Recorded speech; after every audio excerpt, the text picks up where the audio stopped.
Welcome to Oklahoma Music Legends Podcast. You know, Eric Clapton proclaimed this Oklahoma music maker as one of the single most important figures in rock history. This is JJ Cale. Stand by for the story.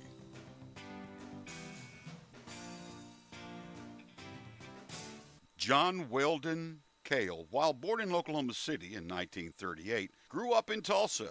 He put together money and bought his first guitar when he was 10. His first music influence was the western swing sounds of Bob and Johnny Lee Wills, who owned the Tulsa music scene at the time. As a youngster, he was intrigued by the process of record recording, so he built a small recording studio in his family home. His interest and knowledge of recording engineering would play an important part in his later studio albums. John grew up in an incredible and fabulous time in Tulsa music, with a number of clubs and bands with whom to perform and where to perform, no age limit on who could play on stage. A musician could learn his craft 7 days a week on stages in front of audiences who loved the new rock and roll sound, all while still attending high school. He played alongside some of Tulsa's best musicians during the beginning of the rock and roll era. Among these young standout players at the time were Leon Russell, David Gates, Carl Radle, Chuck Blackwell, Leo Feathers, Jimmy Karsten, Tommy Tribblehorn, David Teagarden, Jack Dunham, and others. All played together in bands, and some fronted their own bands during this amazing time in Tulsa music. Many like himself would later become music legends. After graduating high school, he traveled out to Nashville, where he became a member of the Grand Ole Opera's touring company. A couple years later, he returned back to Tulsa and picked up right where he had started, playing his special brand of guitar in area clubs. At Leon Russell's urging, Cale traveled out to Los Angeles, where Leon helped him to find session work and paying gigs in L.A. and giving him a place to live. You see, by this time, Leon's star was rising. He was a high-demand recording session player, arranger, songwriter, and performer. He purchased a large home in the Hollywood Hills where he installed his own personal recording studio. Here, Leon had a welcome, open-door policy for almost any wayfaring Tulsa musician who needed a place to stay while in L.A. or a place they could stay until they got established. It is said Cale changed his name to JJ after it was suggested to him by the owner of the Whiskey A Go-Go Club, Elmer Valentine. The club owner didn't want him to be confused with rocker John Cale of the Velvet Underground. The club owner also thought JJ would look cool on his marquee. From that time forward, John Cale would be known professionally as JJ Cale. Tommy Tribblehorn, another Tulsa legendary musician, and yes, Jeannie Tribblehorn's father, tells this story. When he was playing guitar on the Gary Lewis and the Playboys tour, and on breaks staying out at Leon's house, he and Tulsan legendary bass player Carl Radle would return to Leon's Skyline Drive house at 2 or 3 in the morning to find Cale in Leon's studio writing new music at Leon's grand piano. He said he could remember him working on After Midnight at Leon's mixing board during one of these late night sessions. He said Cale's phenomenal and he's a cool dude. While living in L.A., Cale cut a vinyl 45 demo of After Midnight, had some of them pressed, and gave them out to some of his Tulsa musician friends. There are 2 takeaways I'd like for you to remember from this little story: Carl Radle and Cale's song, After Midnight. He found little success as a recording artist out in L.A., and between playing at the Go-Go and doing sound engineering recording work, he was unable to earn enough money to live, so he sold his guitar, gave it up, and returned to Tulsa.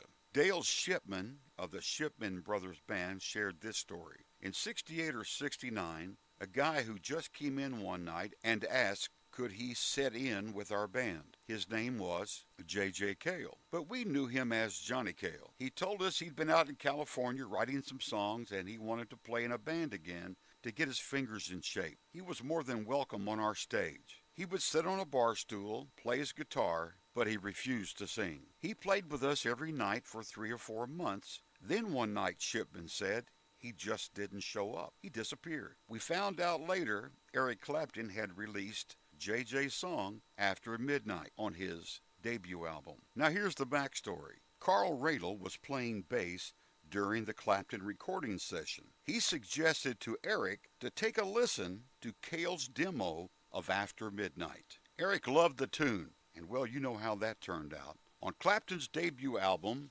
After Midnight charted well, reaching number 20 on the charts. In interviews afterwards, Cale said the first time he'd heard the song, on the radio, he said, "Oh boy, I'm a songwriter now, not an engineer or an elevator operator." I read another interview where Cale was asked, what was it like to have a hit song? To which he replied, "It's like striking oil in your own backyard." Cale played and recorded all his songs, sometimes mixing the recording and playing multiple instruments. Many of his songs were covered by Tom Petty, Carlos Santana, Johnny Cash, the Allman Brothers, Lynyrd Skynyrd, the band, and of course, Eric Clapton, as well as others. Cale never became a household name. He recorded solo albums, but the best appearance on the charts for solo performance was in 1972 for his song Crazy Mama, which charted 22. In 1977, Clapton recorded Cale's song Cocaine, which became an anthem for Clapton. With that record came large royalties, which Cale used for living and more experimental recordings. Clapton said that JJ was a big influence on how he grew as a guitar player. Mark Knopfler of Dire Straits and Neil Young said JJ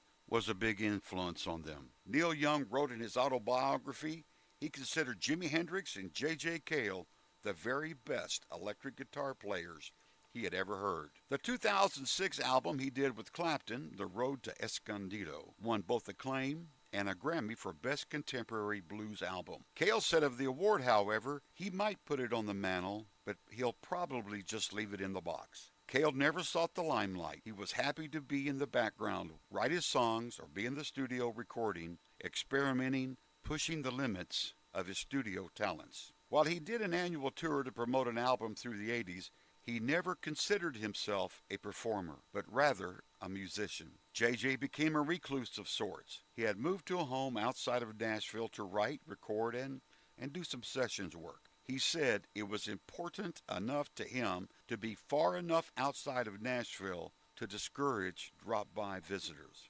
Later, he sold nearly everything, bought a large new shiny Airstream travel trailer, set it up in a trailer park outside of San Diego with no phone, disappearing for years. Once asked how he spent the 80s, he said mowing the lawn, listening to Van Halen, and rap. While his solo albums didn't get much sales traction, they were considered big successes, critically and revolutionary by his peers. Two of his more recognizable songs were covered by Clapton, After Midnight, and of course his anthem, Cocaine. Lynyrd Skynyrd recorded They Call Me the Breeze, as did Johnny Cash and Bobby Bare. Crazy Mama, a hit personally for Cale, was covered by Johnny Rivers and the band. He did come back out and play and perform on occasion until his death in 2013. Once in an interview he said, if someone came to me and said, we play polka music and we need a guitar player tonight, I'd play polka. Because, he said, I was a musician. Eric Clapton said of JJ, he was a fantastic musician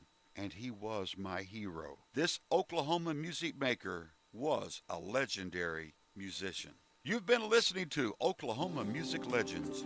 Tell your friends they can find us on iTunes, Buzzsprout, Stitcher, Google Play, and now on Spotify. Also on our website, oklahomamusiclegends.com. Just click on the podcast link.